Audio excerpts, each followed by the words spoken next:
Hello everyone, welcome back to our online classes. Last class में हमने कुछ terminology lens के साथ जो एसोसिएटेड थी वो सब हमने देखी थी, और जो लाइट रेज रिफ्लेक्शन के बाद में लेंस से रिफ्लेक्ट होकर कैसे कैसे पास होती हैं, तो उनके बारे में हमने स्टडी किया था। ठीक है, आज हम स्टार्ट करेंगे image formation by a convex lens. ठीक है, तो image formation by a convex lens, इसको थोड़ा सा गैप कर देते हैं। ओके, नाउ अब इमेज फॉर्मेशन बाय ये कॉन्वेक्स लेंस समझने के लिए अब हमें सबसे पहले इसमें मैं सिर्फ एक इमेज ड्रॉ करके शो करूँगा, बाकी सारी इमेजेस आपको सिमिलरली ड्रॉ करनी है, बस समझना है कि कैसे कैसे ये ड्रॉ हो रही हैं। ठीक है, तो सबसे पहले मैं एक ये सपोज करूँ मैंने एक कॉन्वेक्स लेंस ले लिया। ठीक, अब इस कॉन्वेक्स लेंस में मैं एक, ये हो गई इसकी प्रिंसिपल एक्सिस। क्लियर है। अब यहाँ पर इस प्रिंसिपल एक्सिस पर जो इसका सेंटर पॉइंट होता है, ये क्या कहलाता है? ये कहलाता है इसका ऑप्टिकल सेंटर ओ। और ऑप्टिकल सेंटर से पहले यहाँ पर होता है फोकस F2, और यहाँ पर है इसके जस्ट डबल पे डबल लेंथ पे आ जाएगा 2F2। ठीक है, इसी तरीके से इसके राइट साइड में जब हम देखेंगे तो यहाँ पर हमें मिलेगा फोकस, प्रिंसिपल फोकस F1, और इसकी डबल डिस्टेंस में मिलेगा प्रिंसिपल फोकस 2F1। क्लियर है। तो अब देखिए हमारे पास में पोजीशन से, इस केस में कॉन्वेक्स लेंस के केस में पोजीशन कहाँ कहाँ पर हो सकती है, कहाँ कहाँ पर हम इमेज फॉर्मेशन जो है वो कर सकते हैं। तो इसमें इमेज फॉर्मेशन को समझने के लिए हम देखिए इसमें इसके अंदर इमेज फॉर्मेशन को समझने के लिए हम देखते हैं कि कहाँ कहाँ पर हमें स्टॉपेज मिल रहा है जहाँ पे हम ऑब्जेक्ट को प्लेस कर सकते हैं। ठीक है, तो ये 2F2 और ये F2। ओके, तो सबसे पहले पोजीशन आती है इस लेंस से काफ़ी दूर। काफ़ी दूर का मतलब जब ऑब्जेक्ट को हम कहाँ प्लेस कर दें, अब इन्फिनिटी पर, एट इन्फिनिटी। ठीक है, तो जब ऑब्जेक्ट को इन्फिनिटी पर प्लेस किया जाएगा तो पहला केस तो हमारे पास में ये हो जाएगा जब ऑब्जेक्ट को इन्फिनिटी पर प्लेस किया जा रहा है, तो उस केस में इमेज फॉर्मेशन कैसे होगी? तो इन्फिनिटी कहने का मतलब क्या है? इन्फिनिटी का मतलब हो गया कि ऑब्जेक्ट को लेंस का जो साइज़ है उस साइज़ के कंपैरिजन में ऑब्जेक्ट की डिस्टेंस लेंस से काफ़ी ज़्यादा है। जैसे सपोज करो हमने कहा कि लेंस का जो अपर्चर है वो सपोज करो कि 5 सेंटीमीटर का है या 3 सेंटीमीटर का है। ठीक है, अब 3 सेंटीमीटर के कंपैरिजन में अगर हम कहें कि कोई ऑब्जेक्ट जो है वो 15 मीटर या 20 मीटर की डिस्टेंस पर है या फिर 100 मीटर की डिस्टेंस पर है, तो 100 मीटर या 20 मीटर या 50 मीटर जो डिस्टेंस है वो 5 सेंटीमीटर या 3 सेंटीमीटर के कंपैरिजन में काफ़ी लार्ज है ना, 1000 टाइम्स तक ज़्यादा हो जा रही है। तो इसका मतलब क्या हो गया कि ये इस केस में ऑब्जेक्ट इस केस में ऑब्जेक्ट को हम कहाँ क्या कहेंगे कि ये, इसकी जो डिस्टेंस है इतनी ज़्यादा लार्ज है कि हम इसको कंसीडर कर लेंगे कि ये इन्फिनिटी पर है। तो उस केस में जब हमें इसका इमेज फॉर्मेशन हमें देखने को मिलेगा तो हम कहेंगे कि इसकी इमेज जो है वो बहुत ही स्मॉल है, बहुत ही पॉइंट साइज है। क्लियर है। ओके, तो पहला केस तो आ गया जब ऑब्जेक्ट को हम इन्फिनिटी पर प्लेस करेंगे। फिर अब इसको कहते हैं कि अब थोड़ा सा और आगे मूव करो, तो जब आगे मूव करेंगे तो हम क्या देख रहे हैं कि इन्फिनिटी और 2F2 के बीच में यहाँ पर कहीं प्लेस कर सकते हैं ऑब्जेक्ट को। तो ये आ गया बियॉन्ड या बिहाइंड 2F2। तो जब ऑब्जेक्ट को बिहाइंड 2F2 रखा जाएगा तो उस केस में इमेज फॉर्मेशन कहाँ कहाँ होगी? ठीक है, तीसरा केस कौन सा हो सकता है? तीसरा केस हो सकता है कि ऑब्जेक्ट को प्लेस करते करते हम और आगे मूव कर रहे हैं और लेके आ गए 2F2 पर। तो जस्ट 2F2 पर अगर प्लेस करेंगे तो हम कहेंगे कि ये थर्ड पोजीशन होगी, थर्ड केस आ गया जहाँ पर हम ऑब्जेक्ट को प्लेस कर सकते हैं। फोर्थ केस आ जाएगा 2F2 और F2 के बीच में, यहाँ पर कहीं पर भी प्लेस किया जाए। मैं इसको मान लेता हूँ ये फोर्थ केस आ गया। ठीक है, इसी तरीके से F2 से आगे जाएंगे तो F2 सॉरी F2 पर जाएंगे तो ये फिफ्थ केस बन जाएगा। जब हम F2 पर गए, F2 पर जाने का मतलब ऑब्जेक्ट को हमने F2 पर प्लेस किया हुआ है, F2 के ऊपर, फोकस के ऊपर प्लेस किया हुआ है। और लास्ट एक ऑप्शन बच रहा है जब हम ऑब्जेक्ट को फोकस और ऑप्टिकल सेंटर दोनों के बीच में कहीं पर प्लेस कर दें। क्लियर है। तो इस तरीके से first, second, third, fourth, fifth and six 6 cases हमारे पास बन रहे हैं। समझ में आ गया? इस तरीके से हमारे पास में 6 केसेस जो हैं वो बन रहे हैं। अब इन 6 केसेस में से एक केस की स्टडी करते हैं और बाकी के सारे केसेस जो हैं इनको सिमिलरली हम देखेंगे। ठीक है,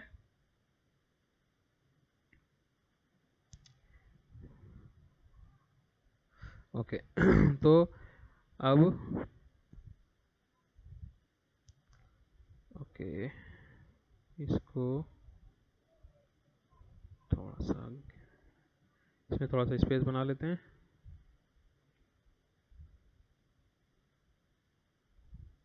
ओके, तो इसको मूव करके यहाँ ले आए। नाउ अब हमारे पास में वापस से, अब इसके अंदर फर्स्ट केस हमें प्लेस करना है जो कि इन्फिनिटी पर था, जब ऑब्जेक्ट को इन्फिनिटी पर। तो ये बाकी के सारे केसेस जो हैं इनको मैं यहाँ से इरेज कर देता हूँ। ठीक है, ये मैंने हटा दिया। अब पहला केस कहाँ पर रखना है? फर्स्ट केस में ऑब्जेक्ट को प्लेस करना है हमें इन्फिनिटी पर, यानी कि काफ़ी लार्ज डिस्टेंस पे। तो हम मिरर के केस में भी देख चुके हैं कि जब ऑब्जेक्ट को प्लेस किया जाता है इन्फिनिटी पर, यानी कि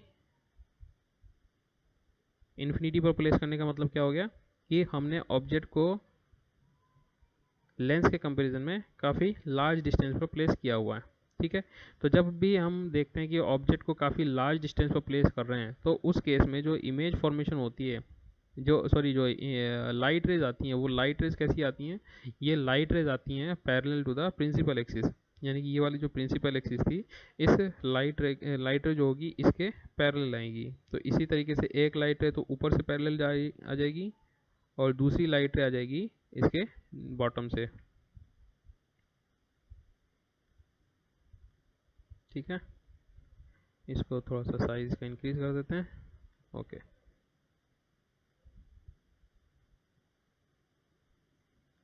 नाउ ठीक है, अब हमने देख लिया कि ये लाइट रेज जो आ रही हैं, इनकी लाइट रेज जो आएंगी वो parallel to the principal axis आएंगी, parallel to the principal axis. क्यों? इसका रीज़न भी हमने बताया हुआ है। इसका रीज़न जब हम मिरर के केस में जब इमेज फॉर्मेशन करते थे, तो वहाँ पर भी मैंने इसका रीज़न बताया हुआ था कि लाइट रेज हमेशा इन्फिनिटी से जब भी प्लेस किया जाएगा ऑब्जेक्ट को, तो वो पैरेलल ही क्यों आएंगी? क्योंकि हमने बताया था कि जब इसको इन्फिनिटी पर प्लेस किया जाता है तो वहाँ से लाइट रे जो आने वाली होती है, तो वो लाइट रे जो ऑप्टिकल सेंटर पर कितने डिग्री का एंगल बनाती है, ये डिग्री का एंगल जो है वो नियरली इक्वल टू ज़ीरो होता है। तो जब नियरली इक्वल टू ज़ीरो है, वो जो लाइट रे वहाँ से आ रही है वो ऑप्टिकल सेंटर पर या जो लेंस है, लेंस के ऊपर nearly equal to zero degree का एंगल बना रही है, तो उस केस में हम क्या कहेंगे कि ये लाइट रे लगभग पैरेलल है। तो उसको हम कंसीडर करके चलते हैं कि जब इन्फिनिटी पर है तो ऑब्जेक्ट पैरेलल है, सॉरी लाइट रेज पैरेलल हैं। तो ये हमने कह दिया कि this is the object at infinity and light rays are coming parallel. अब पैरेलल लाइट रे आती है, तो हमने कल पढ़ा था, लास्ट क्लास में पढ़ा था कि जो पैरेलल प्रिंसिपल एक्सिस के पैरेलल जब लाइट रे आएगी तो रिफ्रैक्शन के बाद में ये कहाँ से जाएगी? ये फोकस से होते हुए जाएगी। तो जब इसका रिफ्रैक्शन हो गया तो ये जाएगी फोकस से होते हुए। इसी तरीके से ये जो दूसरी लाइट रे है ये भी कहाँ से जाएगी? सॉरी, ये भी जाएगी फोकस से होते हुए। इसको ये ड्रॉ कर दिया हमने फोकस से। ठीक है, इसको भी हम ड्रॉ कर देते हैं इस टाइप से। अब ये लाइट रे जा रही है फोकस से होते हुए। क्लियर है? तो इस तरीके से लाइट रेज जो हैं वो फोकस पर इंटरसेक्ट करते हुए आगे बढ़ रही हैं। तो जब लाइट रे का इंटरसेक्शन, दोनों रिफ्रैक्टेड लाइट रेज हैं, ध्यान देना इधर, यहाँ पर ये वाली लाइट रे जो है रिफ्रैक्ट होकर आ रही है, ये वाली लाइट रे भी रिफ्रैक्ट होकर आ रही है। तो जब रिफ्रैक्टेड लाइट रेज एक दूसरे से इंटरसेक्ट करती हैं तो वहाँ पर उसकी इमेज फॉर्मेशन होती है। तो हम देख रहे हैं कि यहाँ पर जो इमेज फॉर्मेशन हो रही है वो कहाँ पर हो रही है? ये इमेज फॉर्मेशन हो रही है फोकस पर, और पॉइंट साइज हो रही है। देखो इमेज का जो साइज है वो एकदम बिंदु जैसा, पॉइंट के जैसा है। यहाँ पर कोई भी इमेज जो है वो एनलार्ज साइज की नहीं दिख रही। तो इसका मतलब क्या हो गया? इसका मतलब हो गया कि यहाँ पर इमेज फॉर्मेशन जो होगी वो एक तो पॉइंट साइज होगी, दूसरी चीज़ फोकस पर बनेगी, तीसरी चीज़ रियल बनेगी। ठीक है, तीन चीज़ें हमने यहाँ पर देख ली। पहली चीज़ क्या? एट फोकस, इमेज कहाँ बन रही है? At focus. दूसरी चीज़ पॉइंट साइज है, पॉइंट साइज। और तीसरी चीज़ क्या है? इमेज जो है वो रियल है। रियल और वर्चुअल इमेज के बारे में हम मिरर के केस में भी, मिरर का जो चैप्टर था उसमें भी हमने इसको डिस्कस किया था कि वर्चुअल इमेज कब बनेंगी और रियल इमेज कब बनेंगी। तो हमने कहा था कि अगर रिफ्लेक्टेड लाइट रेज का एक्चुअल में इंटरसेक्शन होता है तो उस केस में हमें इमेज जो मिल रही है उस इमेज को हम कहेंगे कि ये रियल इमेज है। लेकिन अगर लाइट रे का इंटरसेक्शन एक्चुअल में नहीं होता, हमें एक्सटेंड करके देखना पड़ता है, वर्चुअली देखना पड़ता है, तो उस केस में हम कहेंगे कि जो इमेज फॉर्मेशन होगी वो वर्चुअल होगी। क्लियर है? तो इसी तरीके से यहाँ पर भी लाइट रेज का जो एक्चुअल में इंटरसेक्शन हो रहा था तो हमने कहा कि ये एक्चुअल इंटरसेक्शन की वजह से रियल इमेज को फॉर्म करेगा।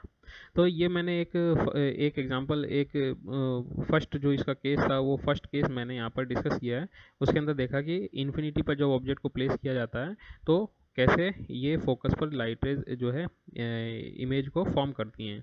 अब इसके आगे की जितने भी जो ऑब्जेक्ट फॉर्मेशन, इमेज फॉर्मेशंस हैं, उनको मैंने यहाँ पे डायरेक्ट एक इमेज फॉर्म में यहाँ पर समराइज़ किया हुआ है। इसको हम वन बाय वन स्टडी करेंगे। मैं यहाँ पे इन सभी को वापस से रीड्रॉ नहीं करूँगा क्योंकि फिर काफ़ी लेंदी हो जाएगा।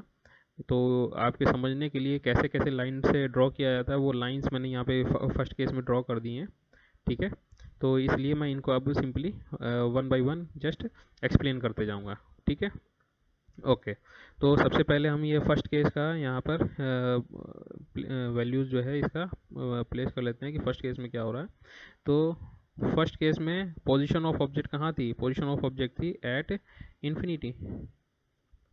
इन्फिनिटी। तो जब ऑब्जेक्ट पर फर्स्ट पोजीशन पर, सॉरी, फर्स्ट केस में जब ऑब्जेक्ट की पोजीशन इन्फिनिटी पर थी तो पोजीशन ऑफ इमेज कहाँ बनी?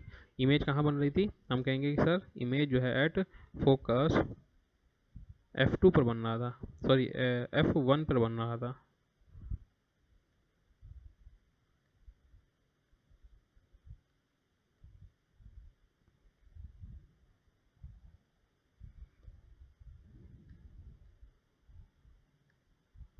ओके, यहाँ पे ये F1 मैं सबस्क्रिप्ट में लिखना चाहता हूँ लेकिन शायद नहीं लिख पा रहा हूँ, तो मैं इसको ऐसे ही लिख दे रहा हूँ। ठीक है, तो यहाँ पर क्या हो रहा है? ऑब्जेक्ट जो पोजीशन ऑफ इमेज है वो कहाँ पर है? वो F1 पर है। और इसका साइज ऑफ नेचर कैसा है? Size and nature of the image कैसा है? हमने लिखा, देखो फोकस पर बन रही है, पॉइंट साइज की और रियल है। तो हम यहाँ पे लिखेंगे पॉइंट साइज और हाईली डिमिनिश्ड भी लिख सकते हैं इसकी जगह, हाईली डिमिनिश्ड और पॉइंट साइज्ड। दूसरी चीज़ क्या थी? एंड रियल इमेज बन रही है। क्लियर है? सेकेंड केस हम क्या करेंगे, इसके आगे बढ़ेंगे। तो आगे बढ़ने का मतलब क्या हो गया कि बिहाइंड 2F2 रखना है हमें। अब बिहाइंड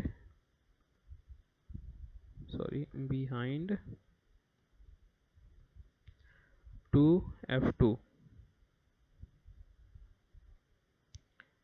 ठीक है, बिहाइंड 2F2। तो जब ऑब्जेक्ट को बिहाइंड 2F2 रखा जाएगा तो वन बाय वन यहाँ पे मैं इसके अंदर चेक कर लेता हूँ कि कैसे कैसे ऑब्जेक्ट को प्लेस किया गया। तो देखो यहाँ पर, ओके, यहाँ पर इमेज जो सिंबल्स लिए गए हैं ये थोड़ा सा उल्टे लिए गए हैं। यहाँ पर 2F1 और 2F1 को पहले लिया है और F2 और 2F2 को बाद में लिया है। तो देखो मैंने पहले भी बताया था आपको कि यहाँ पर इमेज में जो फोकस को, जो प्रिंसिपल फोकस F1 और 2F1 कौन सा होगा, F2 और 2F2 कौन सा होगा, इसको डिसाइड करने का कोई पर्टिकुलर क्राइटेरिया नहीं है कि पहले ही F1 आना चाहिए बाद में F2 आना चाहिए। कोई श्योर नहीं है, ज़रूरी नहीं है ना। तो इस चीज़ को मैं पहले भी बता चुका हूँ, तो इस चीज़ को अच्छे से समझ लेना। अगर यहाँ पर हम F1 ले रहे हैं तो यहाँ पर इसकी वैल्यू F2 हो जाएगी, और यहाँ पर F2 लेते हैं तो उस केस में F1 हो जाएगा। मैंने यहाँ पे F1 क्यों लिया था उसका भी रीज़न बताया था कि यहाँ पे अगर मैं इस वाली सरफेस को, ये M से N तक की ये वाली जो सरफेस आ रही है, इसको अगर मैं फर्स्ट सरफेस लूँ और दूसरी साइड से आने वाली जो सरफेस है इसको सेकंड लूँगा, तो उस केस में फर्स्ट का फोकस इधर आना चाहिए, 2F2 रेडियस ऑफ कर्वेचर इधर की तरफ आना चाहिए। तो इस वजह से मैंने यहाँ पर फोकस F1 लिया था और यहाँ पर 2F1 लिया था। तो उससे कोई फ़र्क नहीं पड़ता, हम यहाँ पर इसको थोड़ा सा चेंज कर देंगे, इसी के अकॉर्डिंग कर देंगे।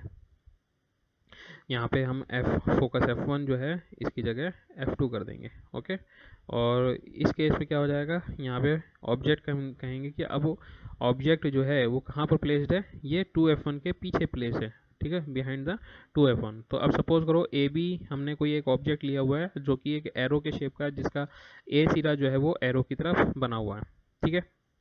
अब हमने इसको प्लेस कहाँ किया है, हमने इसको प्लेस किया है 2f1 के पीछे, बिहाइंड 2f1। तो देखो पहली लाइट रे तो आ रही है प्रिंसिपल एक्सिस के पैरेलल, ये देखिए एसी जो लाइट रे आ रही है, एसी light ray parallel to the principal axis है।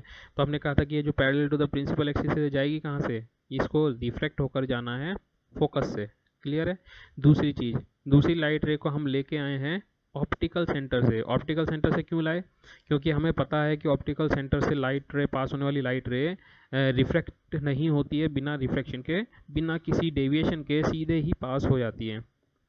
तो इसलिए हम इस लाइट रे को सीधे लेके आएंगे ए ओ, और इसी के आगे ये एक्सटेंड होते हुए चला जाएगा। तो हम देख रहे हैं कि ये वाली जो रिफ्रैक्टेड लाइट रेज थी, इससे ए डैश बी डैश पॉइंट पर, इस पॉइंट पर ये, इस पॉइंट पर ये रिफ्रैक्ट कर, इंटरसेक्ट कर रही हैं। तो ये पॉइंट कहाँ पर लाई करता है, ये पॉइंट लाई कर रहा है 2f2 और f2 के बीच में। तो इसका मतलब क्या हो गया, यहाँ पर इमेज फॉर्मेशन जो हो रही है वो f2 और 2f2 के बीच में हो रही है, ठीक है।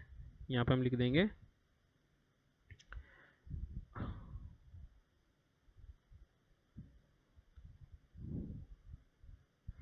ओके, इसको छोड़ दो। यहाँ पे हम क्या लिख देंगे, इमेज जो फॉर्मेशन हो रही है वो बिटवीन f2 एंड 2f2 हो रही है। दूसरी चीज़ देखो, इसके साइज़ के कंपैरिजन में ये जो a डैश बी डैश की जो इमेज फॉर्म हुई है, ये साइज़ में थोड़ी सी छोटी है। तो हम कहेंगे कि इसका साइज़ इसके कंपैरिजन में कम हो जाएगा, छोटा हो जाएगा। तीसरी चीज़ हम देख रहे हैं कि ये ए बी की जो डायरेक्शन थी, यानी कि जिस डायरेक्शन में हमने ऑब्जेक्ट को प्लेस किया हुआ था, इमेज की डायरेक्शन उसके जस्ट अपोजिट है ना। तो हम कहेंगे कि इमेज फॉर्म जो हो रही है वो इन्वर्टेड हो रही है।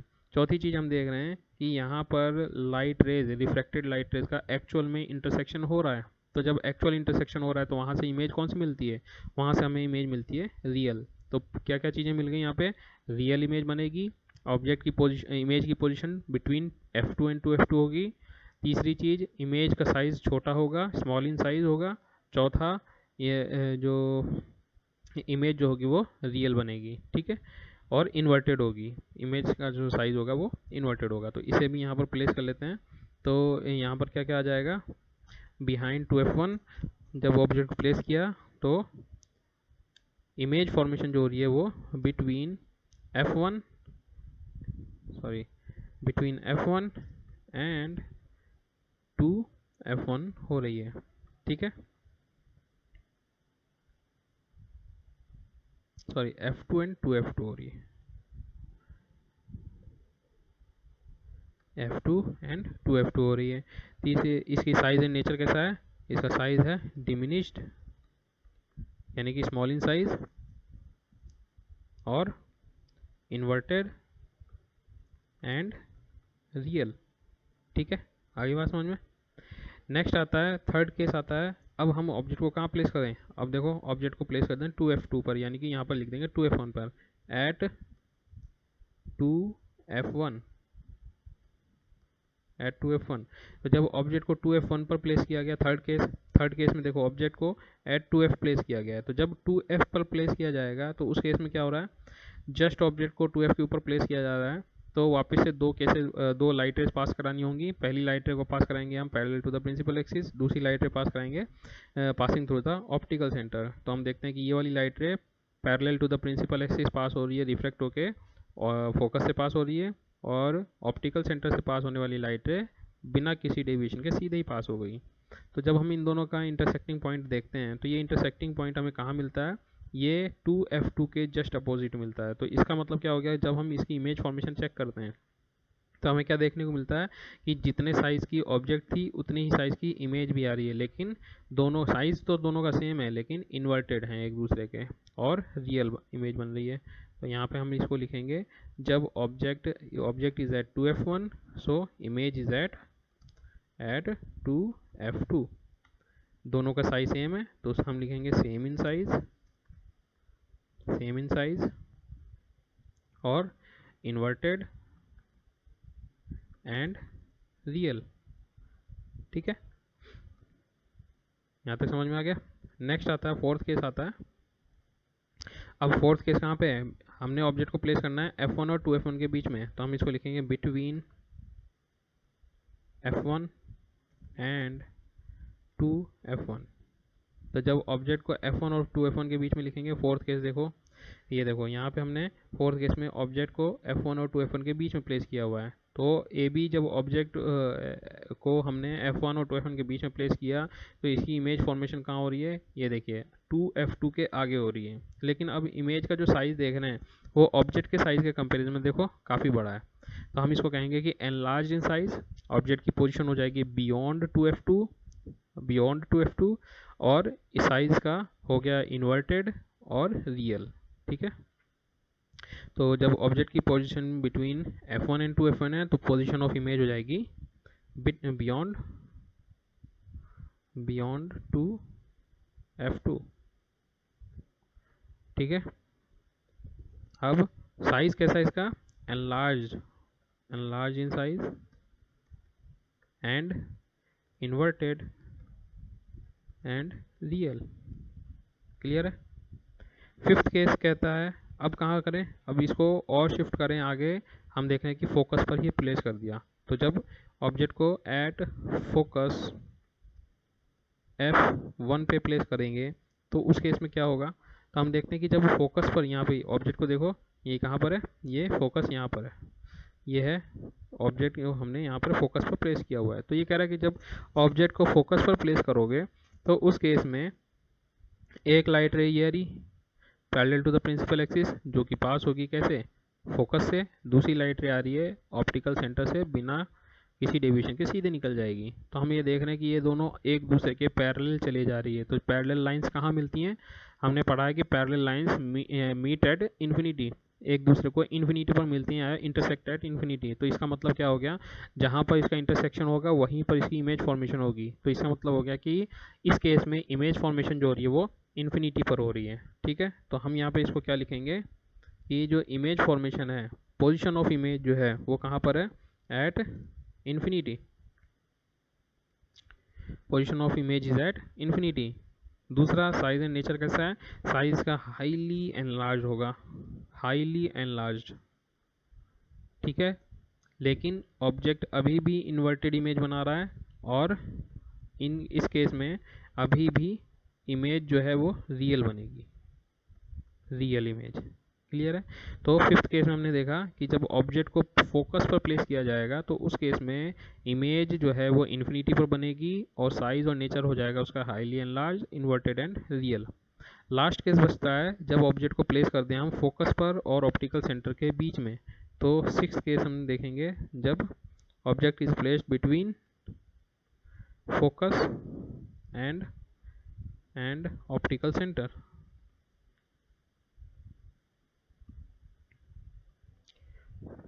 ठीक है, CENTER, ऑप्टिकल सेंटर।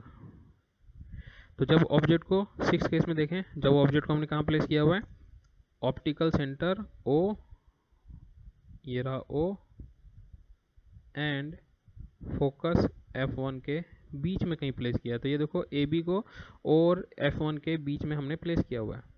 तो जब और F1 के बीच में प्लेस किया हुआ है तो हम क्या देख रहे हैं, एक लाइट रे पैरेलल आई, वो तो गई कैसे, फोकस से, दूसरी लाइट रे को हम लेके गए ऑप्टिकल सेंटर से। अब ये देखिए इनके बीच में ये जो गैप है ये आगे जाते हुए बढ़ते जा रहा है, बढ़ते जा रहा है, बढ़ते जा रहा है। तो जब गैप बढ़ते जा रहा है तो इसका मतलब क्या हो गया कि ये लाइट रेज आगे जाके तो कहीं पर भी एक दूसरे को इंटरसेक्ट नहीं कर रही। लेकिन इसमें इस केस में भी इमेज फॉर्मेशन तो हो गई। तो हम क्या करेंगे, जैसे हमने कॉनकेव मिरर के केस में पहले किया था कि ऑब्जेक्ट जो रिफ्लेक्टेड लाइट रेज थी उनका एक्सटेंशन हमने लिया था, सेम केस यहाँ पर भी करेंगे। यहाँ पे रिफ्रैक्टेड लाइट रेज का एक्सटेंशन लेंगे। तो ये है इसकी रिफ्लेक्टेड लाइट रे, इस रिफ्रैक्टेड लाइट रे को हम बैक डायरेक्शन में एक्सटेंड करेंगे और इसी तरीके से इसको भी एक्सटेंड करेंगे। तो हमें इस पॉइंट पर इसका इंटरसेक्टिंग पॉइंट मिलेगा। तो जहाँ पर इसका इंटरसेक्टिंग पॉइंट मिलेगा उसको हम जब ड्रॉ करेंगे तो वहाँ से हमें इमेज फॉर्मेशन मिलेगी। तो अब इस इमेज और ऑब्जेक्ट को देख के हम क्या कह सकते हैं कि जब ऑब्जेक्ट का साइज़ छोटा है, इमेज का साइज़ उसके कंपेरिजन में बड़ा है, इमेज साइज इज एनलार्ज्ड। दूसरी चीज़ क्या कह रहे हैं कि इमेज और ऑब्जेक्ट दोनों सेम साइड, सेम डायरेक्शन में है। ठीक है, सेम डायरेक्शन का मतलब क्या हो गया, अगर हमने ऑब्जेक्ट को सीधा रखा हुआ है इमेज भी सीधी आएगी, ऑब्जेक्ट को उल्टा रखा हुआ है तो इमेज भी उल्टी आएगी। तो इस केस में हम कहेंगे कि ऑब्जेक्ट जो इमेज फॉर्मेशन जो है वो इरेक्ट है, ना कि इन्वर्टेड। तीसरी चीज़ हमने देखा कि यहाँ पर रिफ्लेक्टेड लाइट रेज का एक्चुअल इंटरसेक्शन नहीं हुआ, इसको हमें एक्सटेंड करके देखना पड़ा। तो जब हमें एक्सटेंड करके देखना पड़ा, एक्चुअल इंटरसेक्शन नहीं मिला, तो ये जो इमेज फॉर्मेशन है, ये इमेज फॉर्मेशन कैसी है, ये इमेज फॉर्मेशन हम कहेंगे वर्चुअल है। क्लियर है? तो वन बाय वन इसको भी फिल कर लेते हैं। पोजीशन ऑफ इमेज कहाँ कहाँ थी, अब ये देखो पोजीशन ऑफ इमेज जो थी ये एफ फोकस के पीछे है, ये देखो फोकस F1 है, F1 के पीछे कहीं पर भी बनेगी, तो हम इसको लिखेंगे behind the focus, behind the focus in the same direction of object। ठीक है, in the same direction of object. Image formation कैसी थी, साइज कैसा है, साइज कहेंगे कि इसका साइज था enlarged in size and inverted थी कि इरेक्ट थी, हमने देखा कि अब ये जो इमेज बनी है वो इरेक्ट इमेज बनी है, ना कि इन्वर्टेड। और रियल थी या वर्चुअल थी, एक्चुअल इंटरसेक्शन नहीं हो रहा था लाइट रेज का, इसलिए हम कहेंगे कि ये वर्चुअल इमेज फॉर्मेशन कर रहा है। क्लियर है यहाँ तक? तो हमने यहाँ पे 6 केसेस देखे, वन बाय वन जल्दी से देख लेते हैं। जब इन्फिनिटी पर प्लेस किया तो फोकस पर इमेज बन रही है, हाईली डिमिनिश्ड पॉइंट साइज और रियल। जब 2F1 के ऊपर रखा तो उस केस में between F2 and 2F2 diminished, inverted and real. F1 पर जब 2F1 पर प्लेस किया तो 2F2 पर इमेज बनी, सेम साइज की, इन्वर्टेड एंड रियल। सभी 5 केसेस में, यहाँ से यहाँ तक के जो 5 केसेस हैं, इन 5 केसेस के अंदर इमेज जो है, इन 5 केसेस के अंदर इमेज जो है वो इन्वर्टेड और रियल बनेगी। लेकिन सिर्फ ये जो लास्ट का केस है, सिर्फ इसी केस के अंदर इमेज जो है वो इरेक्ट होती है और वर्चुअल होती है, बाकी सब में इन्वर्टेड बनेगी और रियल बनेगी। और साथ साथ में इसका ऑब्जेक्ट का जो पोजीशन है वो चेंज होता जा रहा है। चलिए, ये तो था कॉन्वेक्स लेंस से इमेज फॉर्मेशन। कॉनकेव लेंस के केस में क्या होगा, कॉनकेव लेंस के केस में हमने देखा 2 फॉर्मेशन होंगी, 2 तरीके से इमेज फॉर्मेशन। क्यों? क्योंकि यहाँ पे सिर्फ 2 ही केस बन सकते हैं। जैसे हमने कॉन्वेक्स मिरर के केस में देखा था कि सिर्फ 2 पोजीशन थी, वैसे ही कॉनकेव लेंस के केस में भी 2 पोजीशंस ही बनेंगी। तो पहली केस तो वापस से सेम चीज़, इन्फिनिटी पर ऑब्जेक्ट को कहाँ पर प्लेस कर दिया, इन्फिनिटी पर, एट इन्फिनिटी।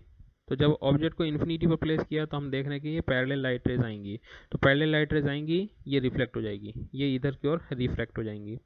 रिफ्रैक्ट तो हो रही हैं, लेकिन refraction, parallel light rays focus की डायरेक्शन में जाती हैं, और हम ये देख रहे हैं कि ये बाहर की तरफ डाइवर्ज हो रही हैं। तो जब डाइवर्ज हो रही हैं तो हम क्या कहेंगे, इनको बैक डायरेक्शन में एक्सटेंड करके देखो कहाँ जा रही है। तो हम जब बैक डायरेक्शन में एक्सटेंड करते हैं तो हम देखते हैं कि ये फोकस से होते हुए आती ही दिखाई देती है। हमें ऐसा लगेगा ये वाली लाइट रे, ये वाली लाइट रे और ये वाली लाइट रे फोकस से निकल कर आ रही हैं। ठीक है, तो एक तरीके से ये फोकस से होकर डाइवर्ज हो जा रही हैं।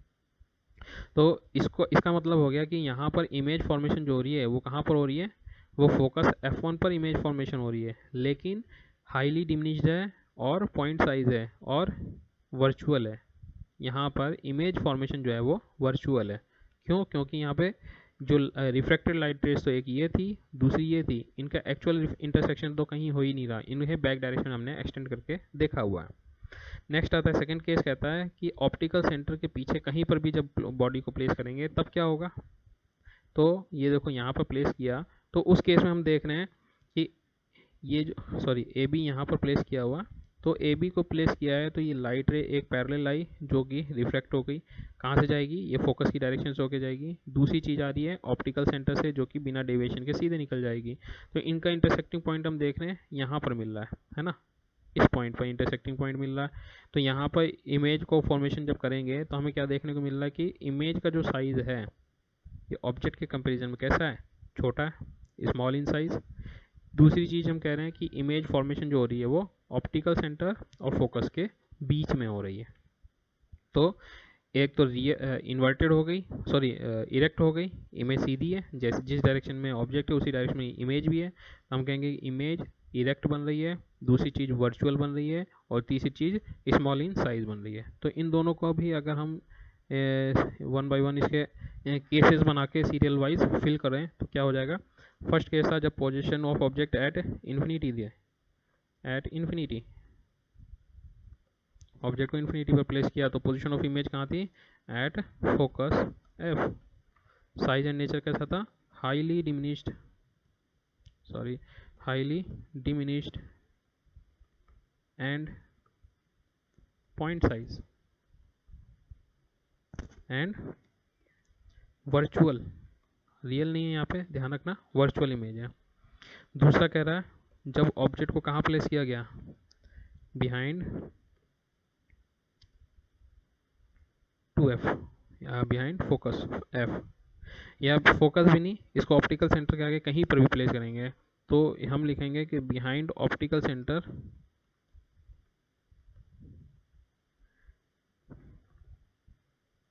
एनीवेयर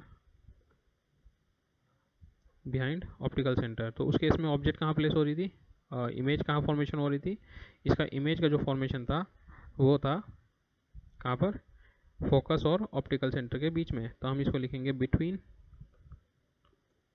ऑप्टिकल सेंटर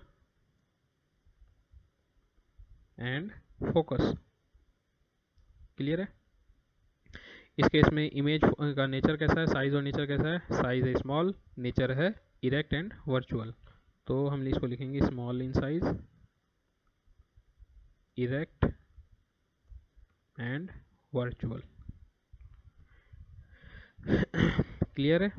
तो ये इस तरीके से हमने अलग अलग इमेज फॉर्मेशन इन्हें कॉनकेव, दो ही केस बनेंगे कॉनकेव लेंस के केस में, तो ठीक है, इन्हें भी हमने यहाँ पर स्टडी किया।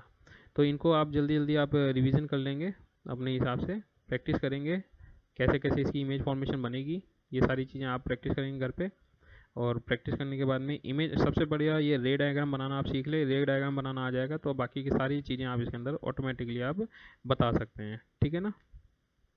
चलिए आज की क्लास में इतना ही, नेक्स्ट क्लास में हम इसके आगे की चीज़ों को स्टडी करेंगे। Thank you.